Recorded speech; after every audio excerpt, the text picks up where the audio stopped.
So now we're recording. So today I'm going to read in full, at the suggestion of Kyosak Gan Mitchell, so you can blame him, the first of the new podcasts based on Zen and design, or the intersection or corollaries between Zen and design, at least as I see it. Most of you know my background is in design training, so-called Bauhaus method at the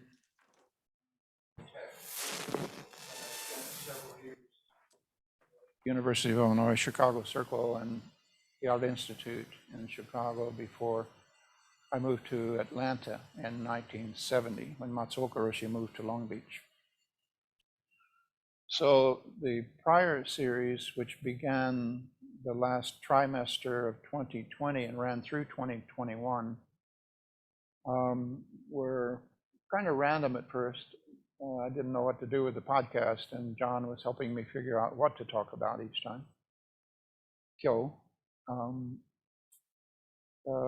Those of you who don't know him, he did a lot of work for Burning Man. So he's a writer, he's a musician, a very creative guy. He's currently working for Senator John Ossoff, so his time is limited, but he has managed to produce and post.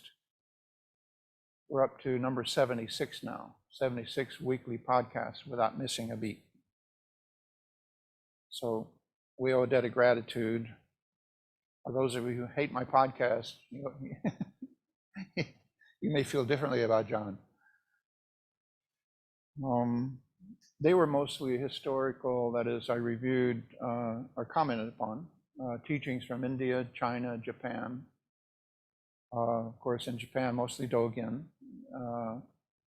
And in China, the three teachers from our liturgy, the Xing Ming, Trust in Mind, Sandokai, and Precious Mirror Samadhi by Tozan, who founded Soto Zen in China. And then mostly Dogen in Japan, although commented on Hakuin and his song of Zazen. He was very big on Zazen. And then commented on Matsuoka's commentary on Hakuin. And then we wrapped it up with commentary on Matsuoka Roshi's Pranayama, which is the first chapter of the Mokurai book, collection of his talks, where he discusses the different upaya, skillful means, the different ways of training in Soto, Rinzai, and a smaller, lesser known school called Obaku in Japan, the differences between those, and so forth.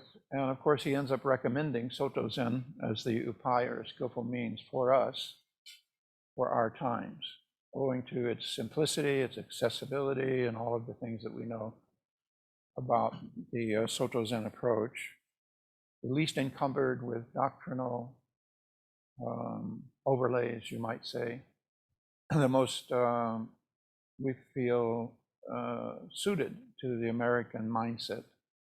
Rinzai is a little too driven, a little too intellectual. We're already too intellectual, too driven, and so forth. So his recommendation was the simple, sometimes called villagers Zen or farmers Zen, Soto, just sitting upright and pursuing your insight through direct meditation.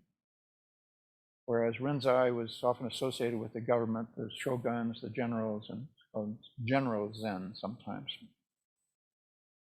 But we respect both trains, and he would often bring Rinzai teachers to speak to us at the Chicago Zen Buddhist Temple, where I did my training with him in the 60s. So I'm going to launch into this. I'm going to read the whole thing. It's about 3 pages, which ends up being about 15 minutes. There is a nesting spheres, the personal, social, natural, universal model graphic that should be available for screen sharing. I'm not sure.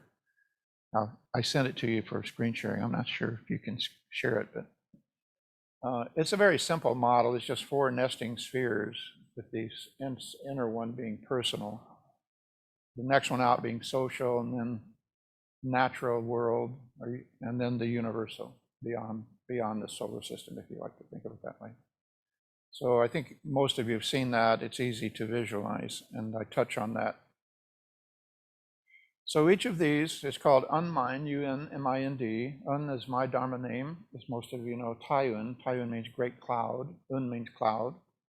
So this could be called the cloudy mind, or Unmind Zen Journal of Great Cloud. And each of these starts with a haiku poem, 575 syllables. So this one is called Zen and Design.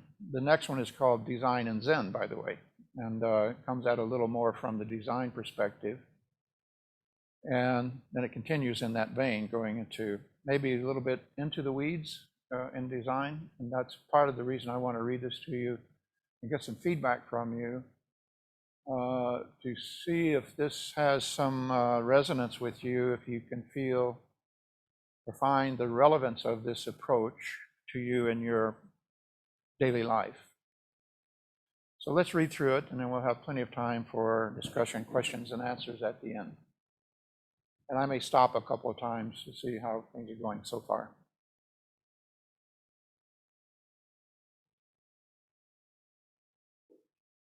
Those of you who have followed the podcast have already heard this, so apologies for the redundancy. But as I often say, all these teachings bear repetition. So beginning with the haiku poem, Skillful Means, is the title of the poem. What is the problem? Buddha defined it as dukkha. I say upaya. We launched the Unmind podcast the third trimester of 2020 in the depths of the COVID-19 pandemic. Running through the end of 2021, they featured various individual episodes and series of commentaries on selected historical teachings of Zen Buddhism from India, China, and Japan. We wrapped up with Matsuoka Roshi's excellent overview on finding your way amongst the Zen ways, Jnana, from Mokurai, the collection of his later talks from the 1970s and 1980s. A most appropriate conclusion to the year, as he compares and contrasts various Zen approaches, recommending Soto Zen as the upaya, or skillful means, of our times. Of course, Sensei was somewhat biased in this regard, but he had an informed grasp of Rinzai and other pedagogies on offer in Japan as well as in the West. His focus was on isolating the vehicle best suited for our times. This is in line with the founder of Soto Zen in China, Tozan Ryokai, as reflected in his Chan poem, Hokyo Zammai, a precious mirror samadhi. Now there are sudden and gradual in which teachings and approaches arise. With teachings and approaches distinguished, each has its standards. Whether teachings and approaches are mastered or not, reality constantly flows. The operative phrase here is that last, reality constantly flows. By recommending Soto Zen's direct approach through upright seated meditation, or Zazen, Matsuoka Roshi directs our attention to the reality that is constantly flowing in front of our face. However diverse the choices served up on the spiritual smorgasbord of modern meditation in America, and however interesting the times in which we live, Zazen is the most skillful means for dealing with the real koan presented by everyday life. When we consider Zen's central focus on Zazen rather than, say, the koan practice of the Rinzai approach, we can evaluate it scientifically as a method. But like aerobics or calisthenics, we have to experience Zen meditation directly in order to clearly understand and appreciate how it works. simply sitting still enough for long enough that the effects of Zazen begin to set in place, whether sudden or gradual, short or long term, is irreducibly simple. But it entails some complexity on both personal and social levels. In this new year, we introduce a departure from our past approach to the Unmind podcast. We will explore the intersection of design thinking and Zen practice, including creativity in general, the inflection point and perspective from which I have lived most of my life. In this new set of 50 or so episodes, we set the context with a model of the world as manifested in 4 concentric spheres, from the inner personal sphere to the outer social, natural, and universal spheres.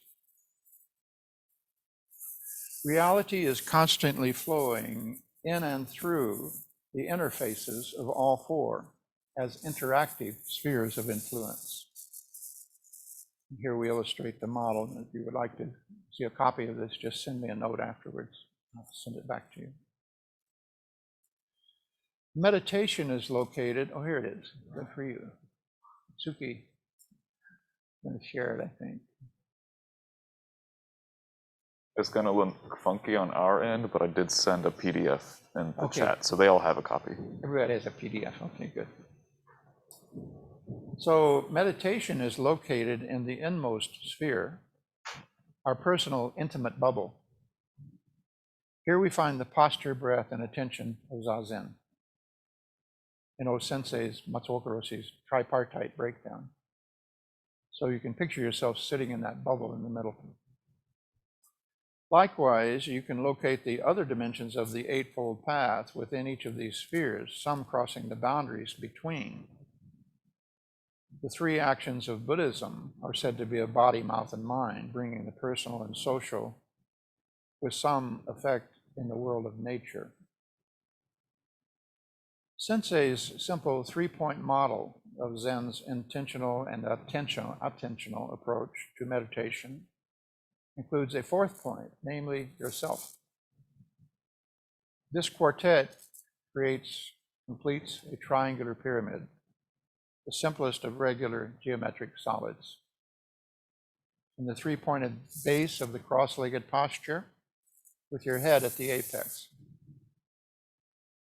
A tetrahedron is the most stable of forms found in nature, such as molecules of carbon, which can manifest as soft as soot or as hard as diamond. Assuming the posture brings its stability into your life. Crossing the boundary zone into the next sphere out, the surrounding social milieu, there arises the practical matter of finding time for Zazen in the midst of our modern hectic schedules. Add to that the social issue of how it affects our relationships at home, at work, and elsewhere.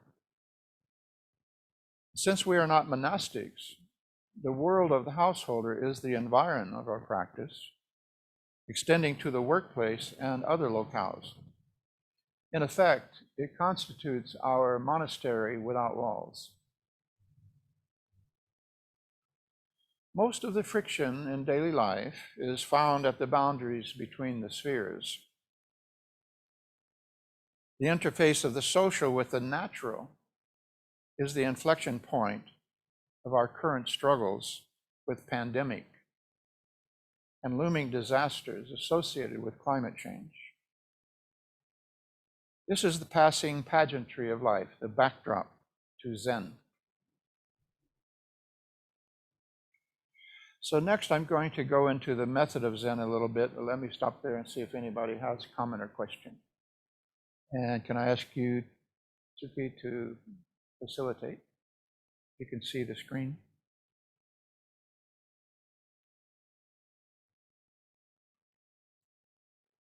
That's better. Any hands going up?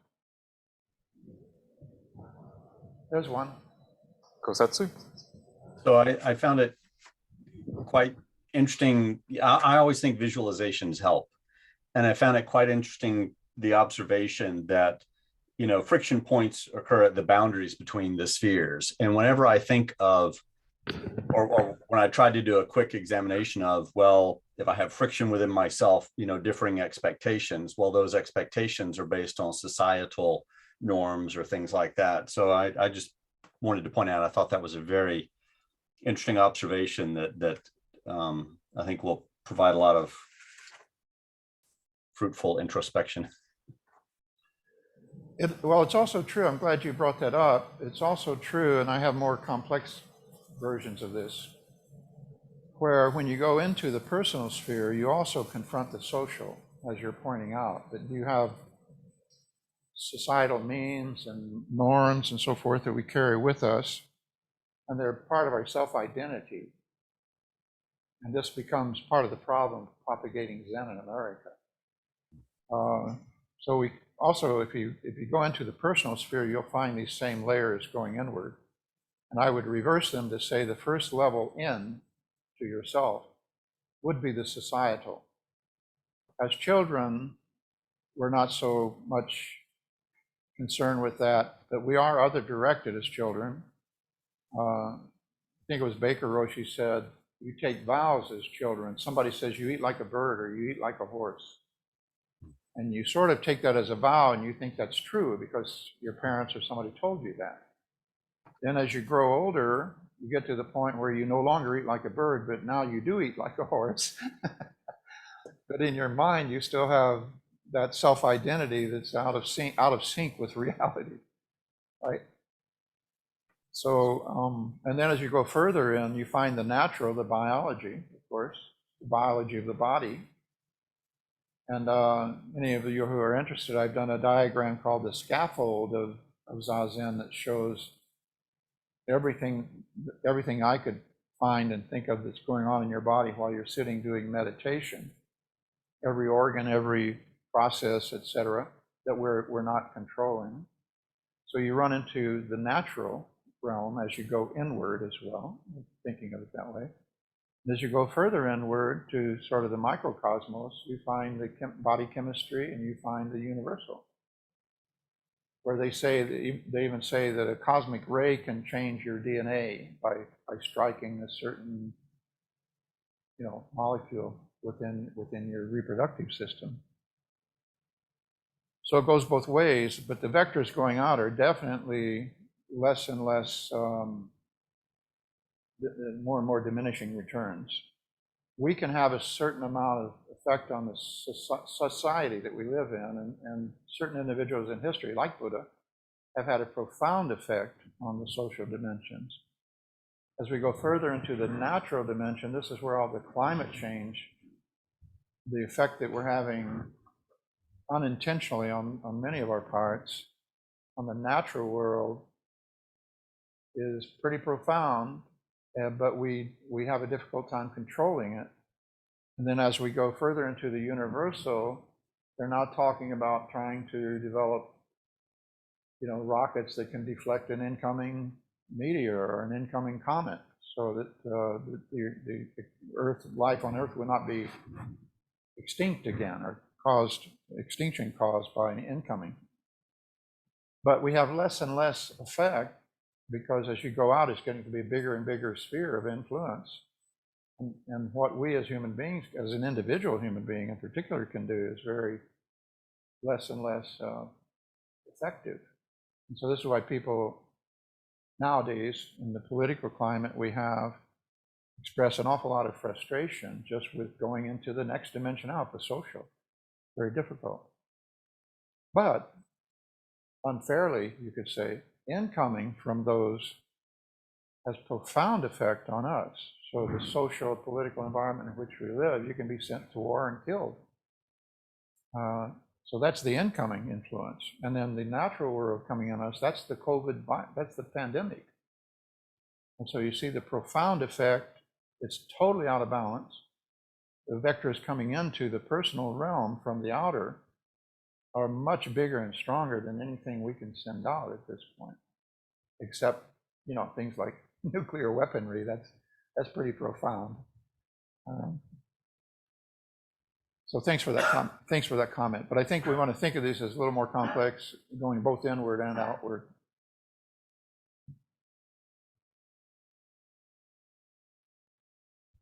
Spheres of influence. Anyone else?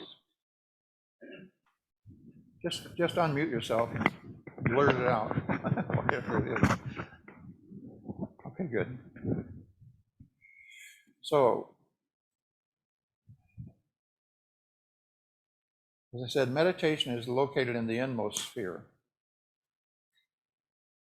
So, the method of Zen, centered around Zazen, is taken up as skillful means.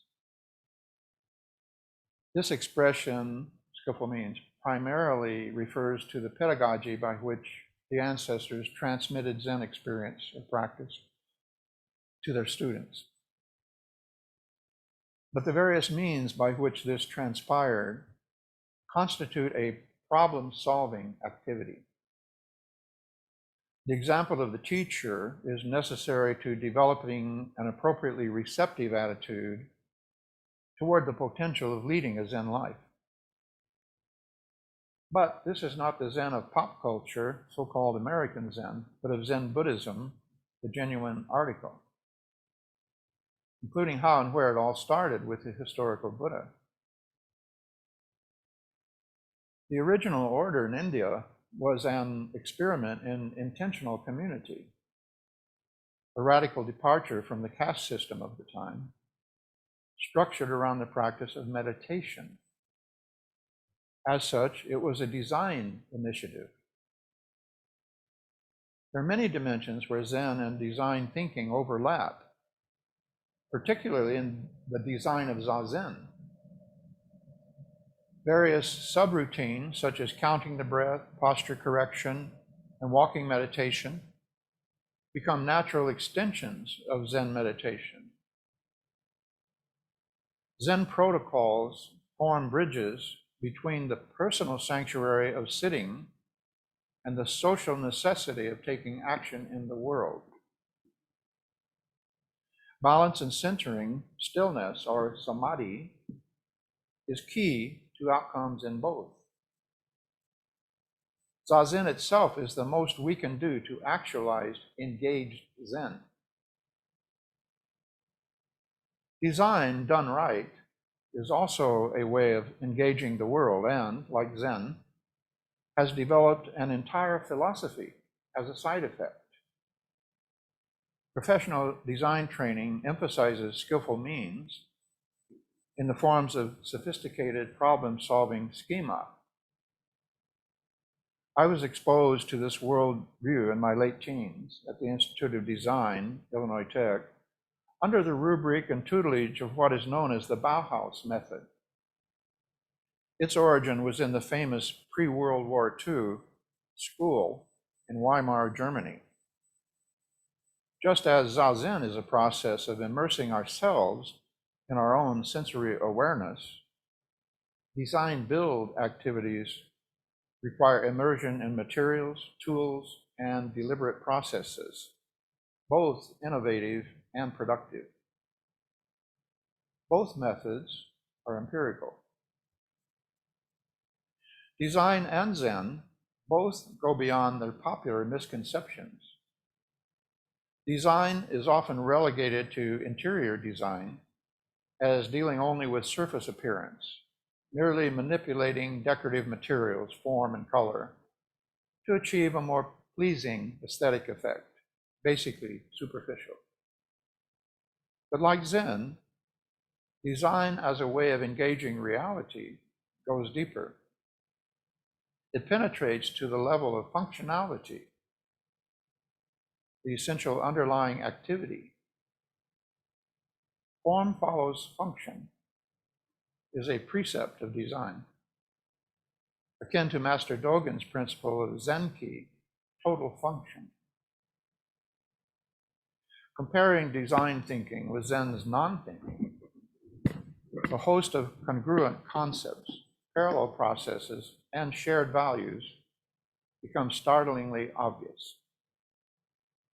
Beginning with intensive personal investigation of media and materials, whether inborn as body and mind in Zen, or those of the external world in design, the scope of application and resultant sphere of influence in each area naturally expands over time. R. Buckminster Fuller, an exemplar and mentor to several generations of design professionals, called his process comprehensive anticipatory design science. We can talk about that more, like more explanation of how he meant that. His work influenced broad segments of society with unique contributions to the educational and architectural fields, to the mathematics of engineering, characterized by his iconic domes, and including early design programs targeting the stewardship of global resources. His disciples are continuing these traditions yet today. Both Zen and design disciplines entail individual effort as well as group collaboration. Designing and redesigning the most efficacious processes in each requires experimentation and creativity. We will continue this line of thinking in the next episode. Meanwhile, look at what Buddha did. What problem did Buddha solve, would you say? Or what problem did he define? Okay, with that, let's open it up to discussion. We didn't ask for questions in-house here last time. Let's start with the in-house group. Let's see if anyone has any comment or question. Don't make us call you out.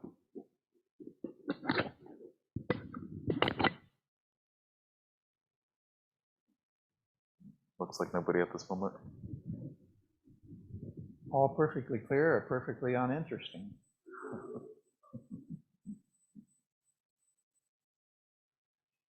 In the introduction, when I said into the weeds, my experience is primarily pre-digital, and Coset's is online today. He's collaborating with me on this effort. We're thinking that the 50 or so podcasts will make up 50 or so chapters, and each one will be illustrated with examples of things like simplicity, degree of completion. There are all kinds of principles in both Zen and design that are shared by both and can be illustrated with examples of problem-solving efforts that go astray in some cases. So Coset's is contemplating continuing this project into the post-digital age, which is where he lives and works, as well as many other people online. Joe Mendez is online tonight. You see, others that I talk to every week are in that world where it's kind of gone invisible. As Bucky Fuller said, it's all gone invisible. The general can no longer just go out and look at the troops the other side has and decide whether we can wage war or not. The general now has to rely on his underlings who sort of have the information and can find the information out of the flow of data that we need to know, but it's not directly accessible anymore.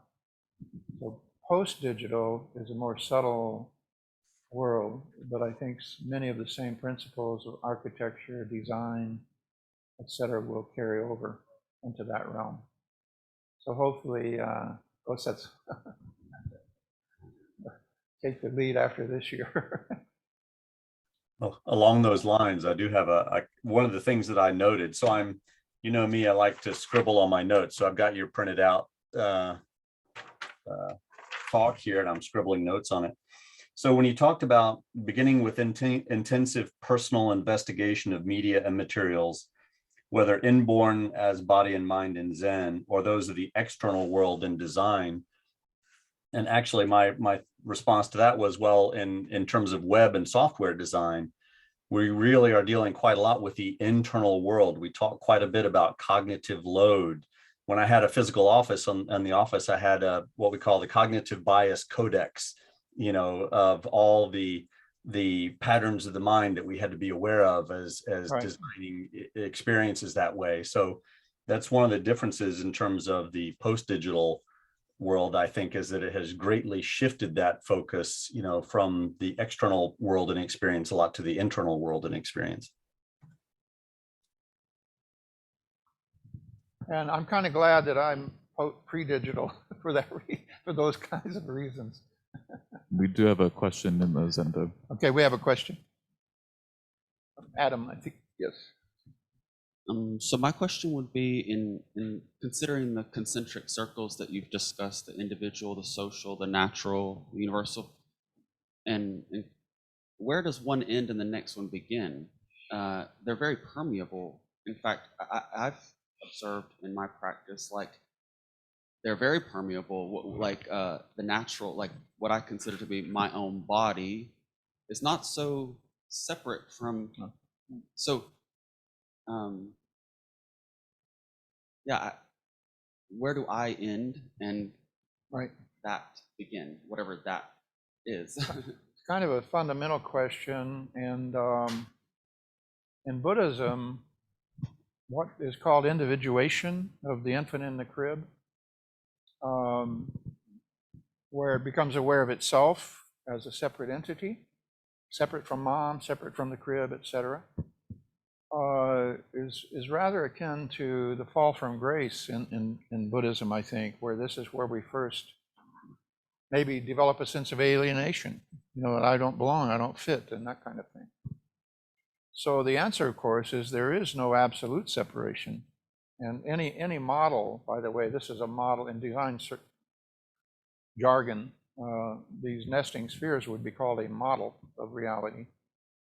You can also put them in a tetrahedron, so you have the personal, the social, the natural, and the universal as the 4 points of a tetrahedron, and then you can discuss the 6 connections between them.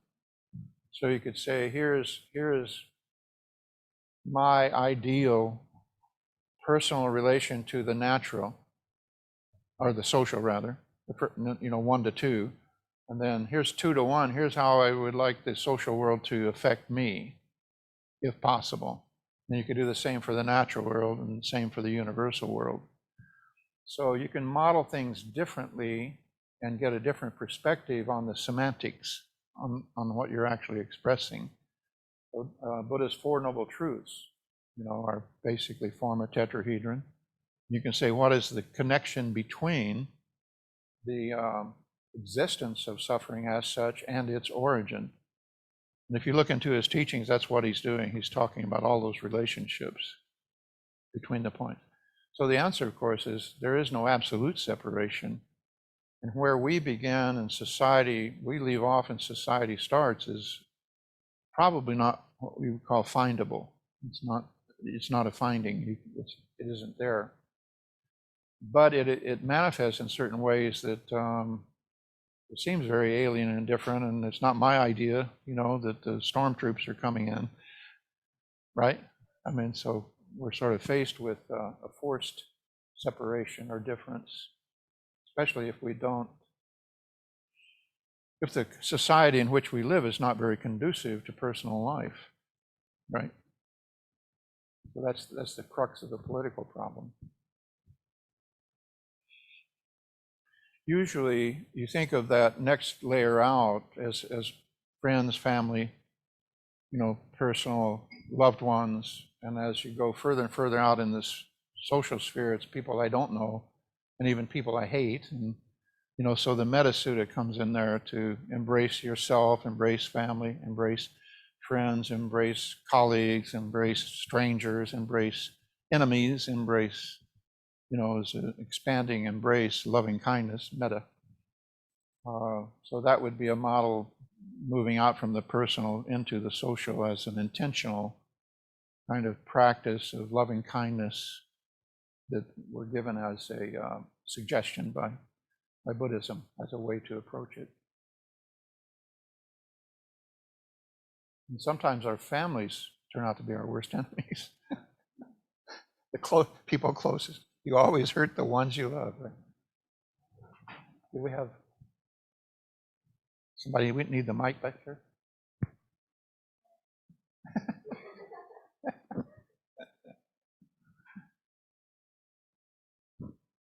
Did I see Angan say something? No.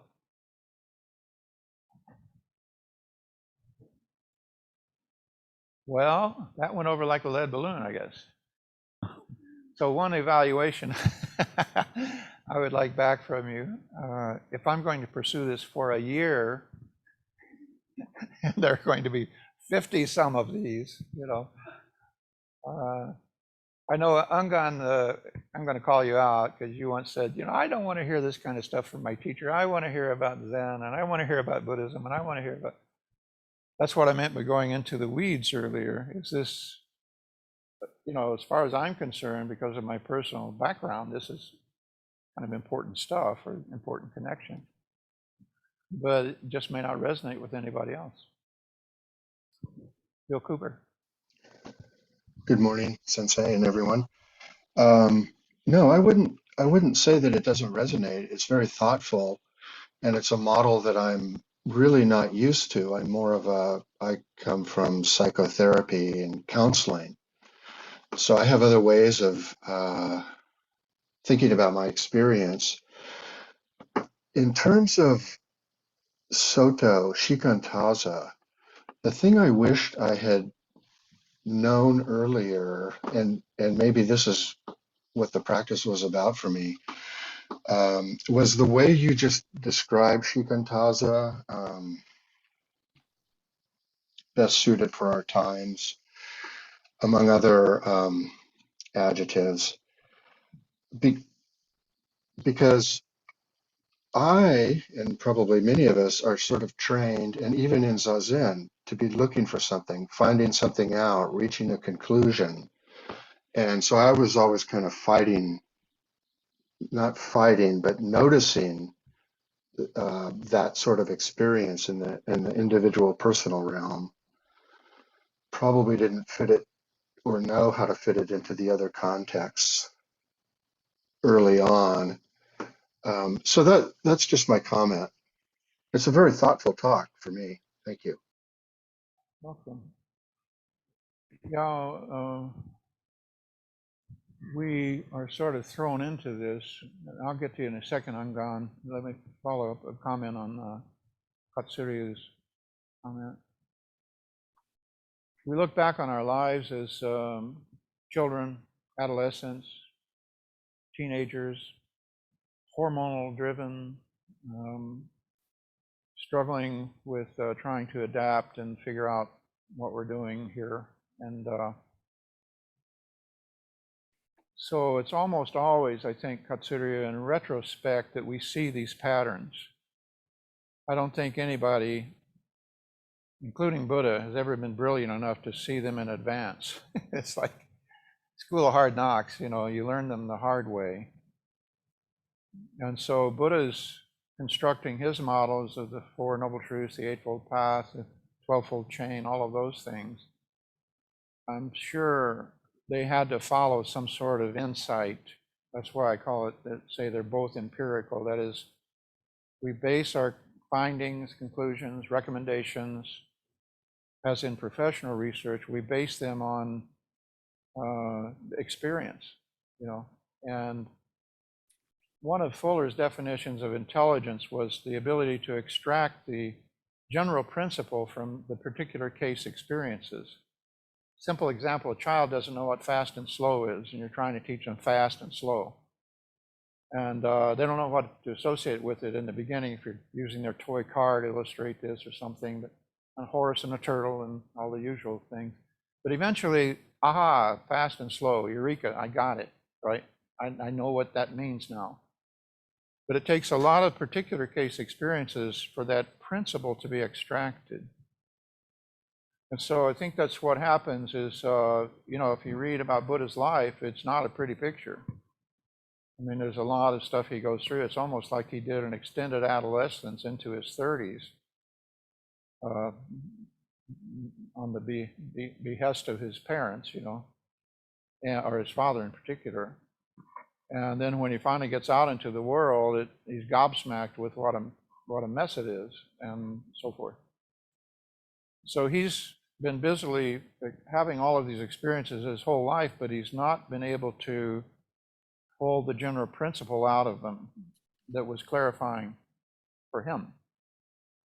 And so he goes through this extreme experience of leaving home and on the road for 6 years, and has theoretically, according to the story, you know, some sort of transformational experience in which, aha, I get it, I see, you know, I see what all this has been and why I'm turning my back on the way of self-gratification, and I'm turning my back on the way of self-mortification, and I'm taking up the middle way, whatever that is. You know, Matsuoka Roshi said it's the most extreme position of all, is the middle way.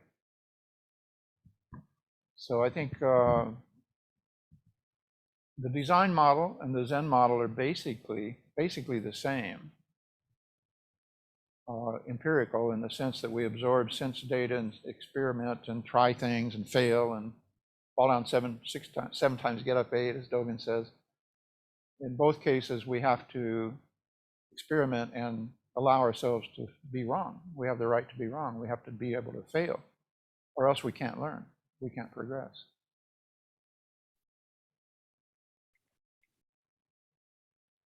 Angan, you had something. I do want to jump in 1 second. After Ungun, we do have Pearl queued up for a question. Okay. And then Pearl. Go ahead, Ungun. Angan? Oh, well, since you called me by name, I feel obligated to say something now. Good. You know, I'm pre-digital world also. I'm within a few months of being as old as you are. And my preferences are certain. If I'm going to read a book, I like to have I don't read ebooks. I don't listen to podcasts. So if you want me to read this, you need to print it out and then I'll buy it. But, what do I have to press a vinyl and LP and send it to you? But I'm talking from the point of view that somebody's going to be 80 years old very shortly. So, you know, you can sort of disregard what I say, or I'll get on you Tuesday about it again. Thank you. I think Pearl, and then we'll come back to Katsuria. Blair, I see you came up. Did you have something also?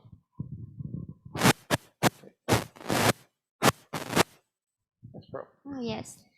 Sensei, thank you for the talk. And like you say, I just have a comment that I think is also very new to me. It's a new idea of model design and with Zazen. And just by the way that you describe the personal, the social, natural, and universe, and then how you connect the you like put in a hexagram and you talk about connecting the point, and it's really remind me of systemic thinking way, and how like we are part of the system, and then we all connected in many different ways. It's not like separate. There's no distinguish clearly from one field to another, but we are all permeate, like you say, too. And part of it is like, how do we stay in connection all the time? And that is like that interdependence that Thich Nhat Hanh's always remind us about. If we, like what we do, affect the environment around us, and the environment affect us in one way or another. So this like going back to the cause and effect of Buddha teaching. And so it's just fascinating for me to think of all this like related when we think deeply about it. Yeah, I think like I'm curious to sit with it and look at your model and go through it and see how it applied to my life and my practice more than just intellectual. This is the way, this is the model, but how I bring it to my practice in my life. Thank you. Yeah, the intentionality of it is critical in Buddhism, as we all know. They say behavior is not karmic unless it's intentional.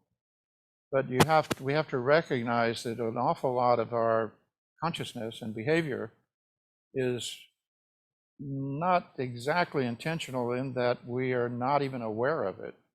We're not even aware of how we're impacting the natural world until suddenly we have the forest fires and we have the tsunamis and we have the, so School of Hard Knocks again, we don't know what we're doing, and in total. And so I don't think there's any way to intentionally be aware of all of these levels at all times.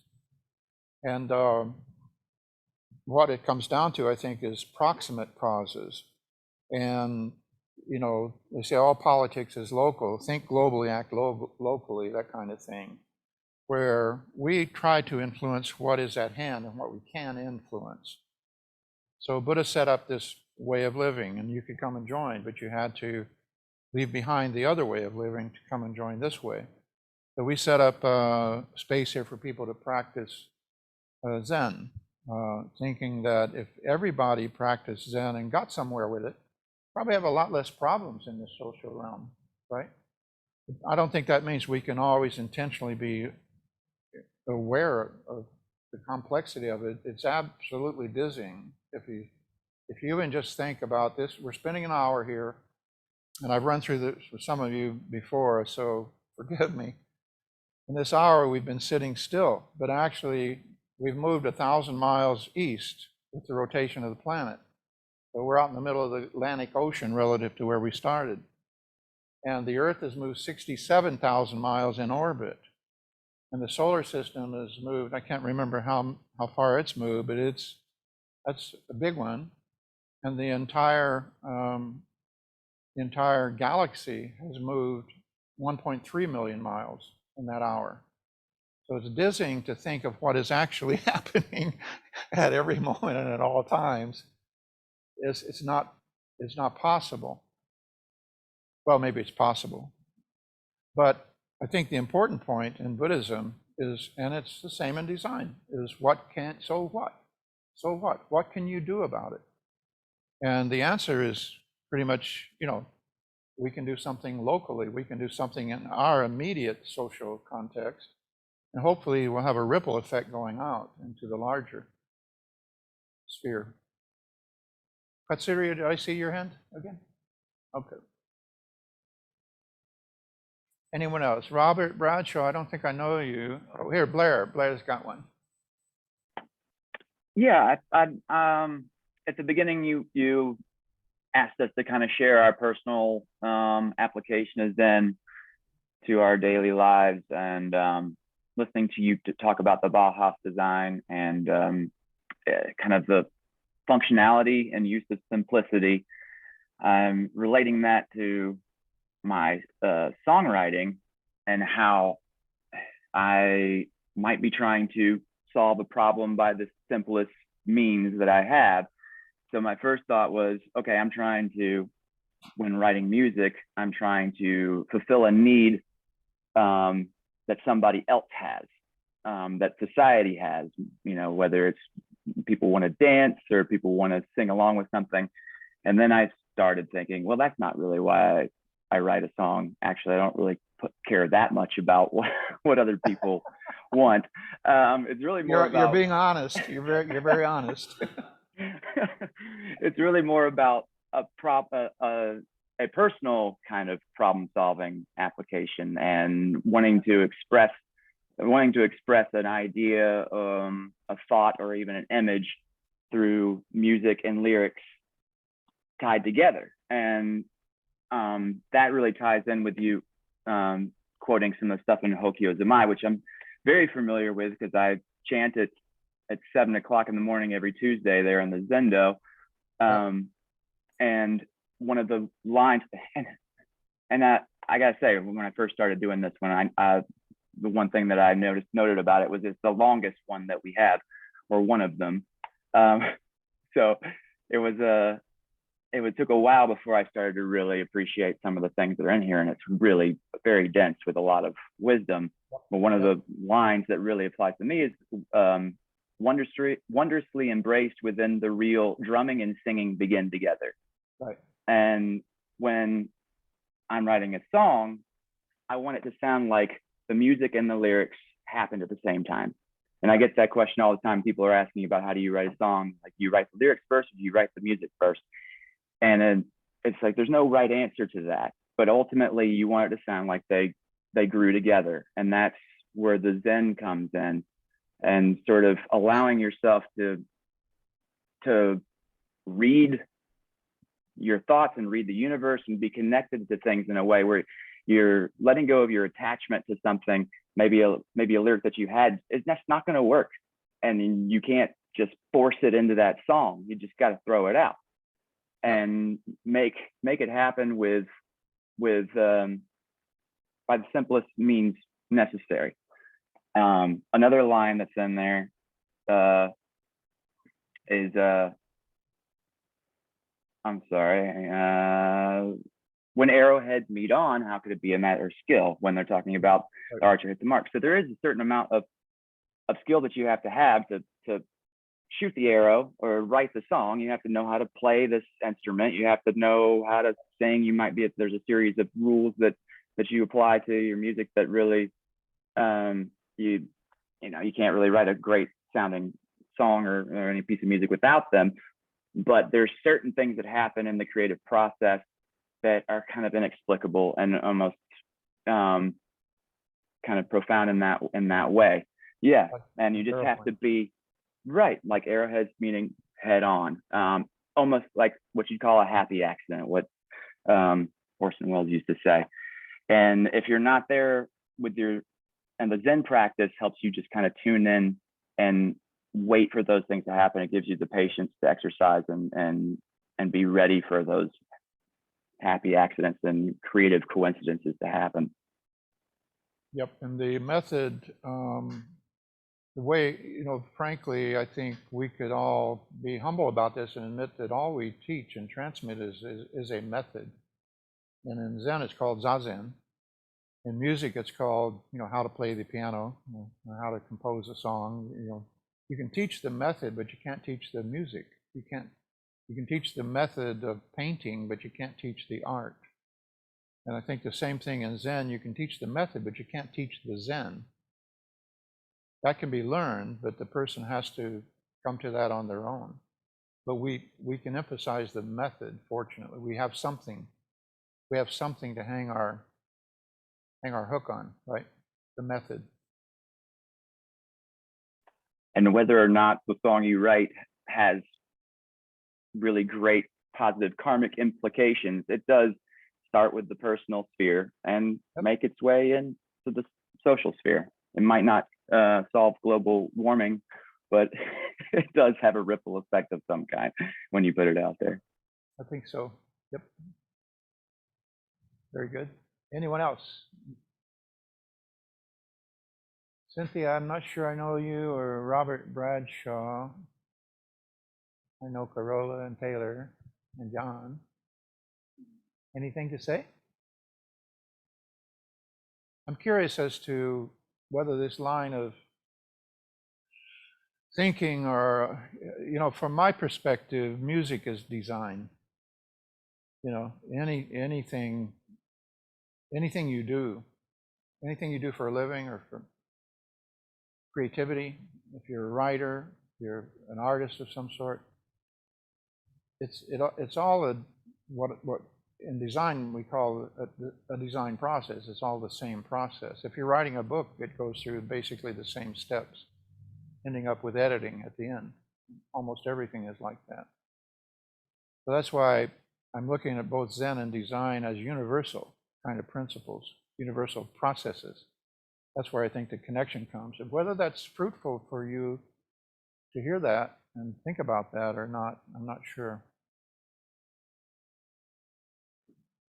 I know, Joe, you and I have had some discussions about your work in IT as being a design type process. Yeah, we have, Sensei. And that's what kind of rolls around in my head, you know, when you describe the design process and the process of Buddhism as essentially the same. I had to smile because I don't think of them that way at all. I think of them like anybody else. I think that, you know, the way that I look at the world makes sense to me. And so to me, Buddhism is project management. It's problem definition Right. and gathering of resources and problem solving and circling back to the problem to make sure that you haven't lost sight of it as you're proceeding along the way. The big difference for me between what I hear you describe in design thinking and in Buddhism and in my background in data modeling and project management is inspiration. And what Blair was talking about in terms of songwriting inspiration, I don't really live in the world of inspiration. I live in the world of you know, proactive thinking, but certainly reactive thinking in terms of find a problem, fix a problem.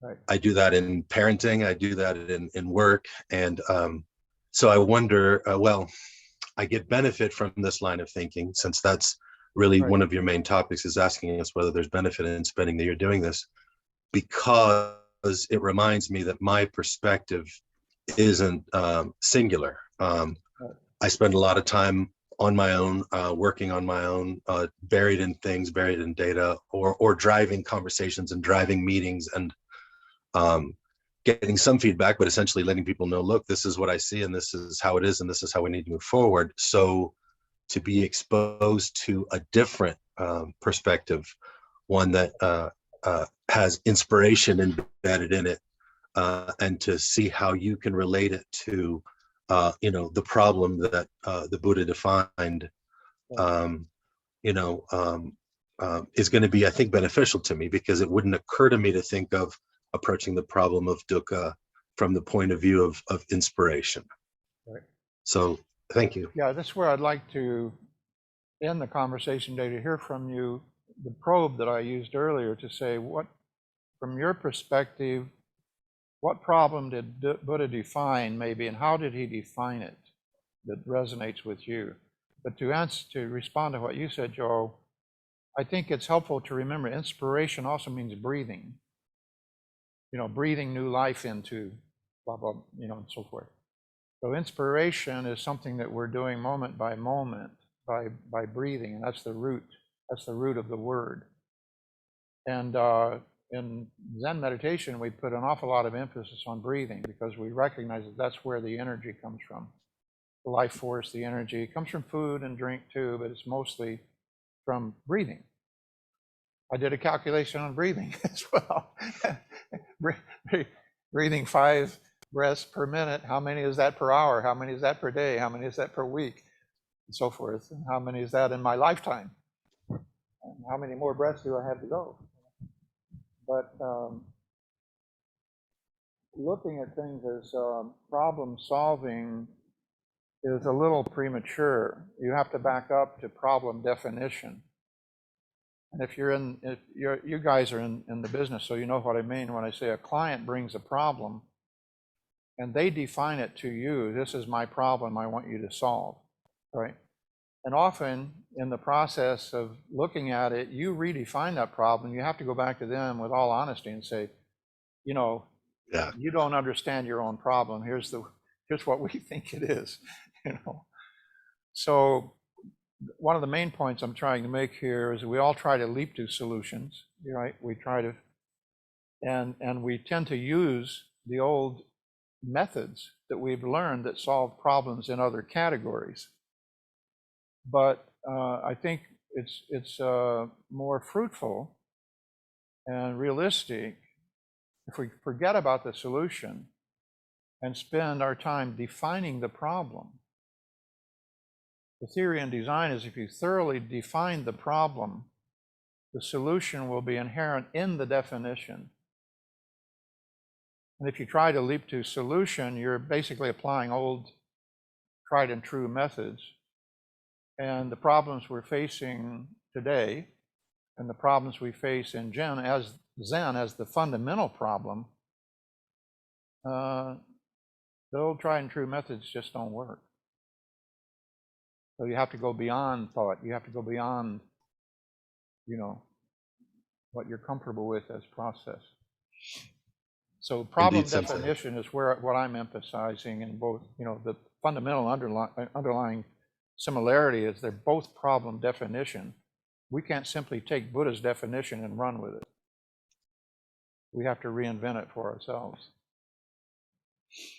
And if we make the assumption that the approach that we take to this problem can be moved forward or resolved strictly through the perspectives that we bring, that's, obviously got a fallacy built into it, because if our processes and methods were sufficient, there wouldn't be a problem existing in the first place. So when you ask whether it would be beneficial to get another perspective, design in this case, it makes all the sense in the world, because I don't have that perspective. So why would I not allow or open to another perspective to help with a problem that I haven't been able to solve in these 51 years? So thank you for it. So that's where creativity comes in. It comes in terms of methodology, actually assessing the method itself by which we are approaching problem solving. And what I'm emphasizing is problem definition. Buddha defined a big problem in a very special way that's had impact on 2,500 years of following generations. So what he accomplished was very big, but it really put the onus on you. His last words were something like, "Don't take my words for this," right? This is do it yourself, big time. You have to do it yourself. Okay, so Robert and Cynthia haven't taken the bait. How about Corolla? You're a big problem solver, physics person. Not I think really. I think the problem in physics, like the Big Bang, is the same problem in what is it? What's going on here? What's the reality? I think is the same as Zen. Oh, I think your thing about defining the problem is very useful. As for this design thing, I don't design with a capital letter and a reverential You're not one of tone. those designing women. And frankly, I just feel kind of left out and bored when you go on and on about design. That's when I start wondering what's in the crossword puzzle, because I mean, on and on and on about design and your models and your molecules, and it just turns me off. Sorry. Well, how can I make it user-friendly for you? Physics? Do I have to go back and study physics? No, Zen doesn't need to say anything about physics. Randy knows something about physics. I don't. So Well, I mean, and that's good. Millions of people live very fulfilling lives knowing nothing about physics. So, there's no need to study physics. Or Zen doesn't say anything about science. I'm not sure. I think Buddha lectured with the science of his times. I mean, he talks about the embryo, how it grows inside the womb, and he talked about disease. He talked about a lot of things, which I take to be the science of their times. That's what they had. Well, that's very nice, but as far as the science of what the universe is like, Buddha never said, there, get some mold and extract an antibiotic from it. He never really talked about the way things are in an external way that we can all agree on. They didn't have the Hubble. They didn't have the Webb. Exactly. So at any rate, I'm just raving here, but if your design thing works for people, great, more power to them. I'm just saying it leaves me pretty cold. It would be like you writing a book about Zen and physics. there's nothing to say about Zen and physics. That would be a very brief book. Yes, a blank page. Our publisher may be interested in that. They're pretty far out. They're pretty flexible. We do have Thank you for that. a comment online. Thank you, Uh-oh. Corolla, from Robert. Robert says, I would say the problem that the Buddha defined is that the problem with the human condition is not with pain or death or sickness themselves, but instead that the problem is our outlook on all of these things. With the correct outlook on reality and mental discipline, we can overcome the trauma and suffering caused by these human problems. Yeah. Very good. And if you look at the 12-fold chain, it begins with ignorance. And you can define ignorance in a lot of broad ways as well. And if you look at the political or the social realm, problems in the social realm that we're all very familiar with, you can see that basically they all stem from ignorance. And that is a reaction to or an ignoring of reality. So I think Robert is right on. That's what the Buddha taught, as I understand it. Sensei used to say there is no dichotomy in Zen. The dichotomy is in your mind. So every time we run into these issues, take the backward step, we can see that this is my interpretation. Not necessarily the reality, because I don't see all sides of the reality.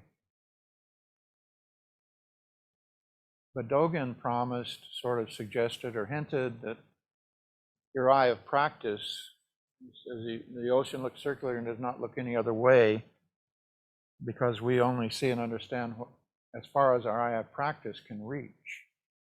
But the implication is as you develop your eye of practice, it can reach further and further. So Adrian Carollo's eye of practice in physics is, compared to mine, is profound. I mean, she can see what physics teaches. I don't have that eye of practice. A medical doctor, another case, they can examine you and see all kinds of things that, based on their thousands and thousands of experiences that other people cannot see. So the implication is our Zen practice is like that. It will continue to expand and refine our eye of practice. So hopefully eventually it becomes to approximate that of Buddha himself or that of Buddhism as a worldview. And I think that's what Robert online is saying. It's the worldview, it's not the reality that is the problem. Our resistance to it, our ignorance, that we have to overcome.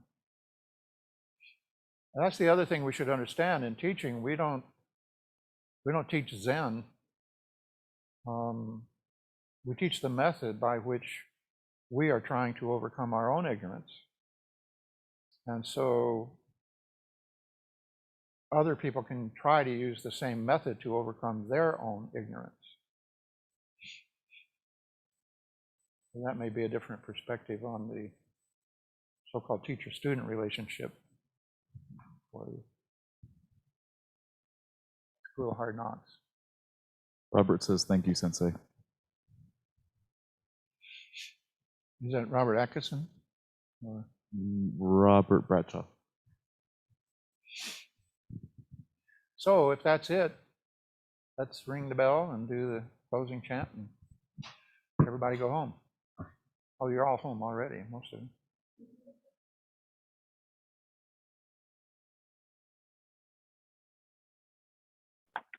Can I take just a minute to ask you something that I've always wondered about this sutra as well, that I think kind of seems, going back to you and Corolla's discussion, kind of almost seems like something scientific when they're talking about the hexagram double fire. and piled up, they become 3. The permutations make 5. It sounds just like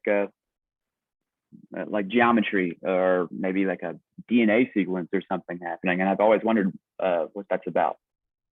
Fortunately, you can Google it. I'm not all that familiar with it. All right, start the chant.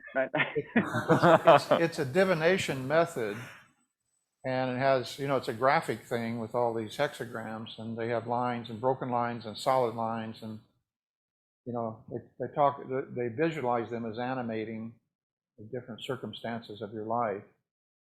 So the 3 and 5, I'm not quite sure. I know what they mean by the 5-pronged Vajra and the taste of the 5-flavored herb. I'm familiar with those references, but how the permutations become 5, I don't know. Oh, Hatsuru may have something on that. I think it's derived, speaking about the I Ching. Yeah. It's a divination method with the I Ching or I Ching. Google it. Thank you. I will check it out. We'll start with the chant.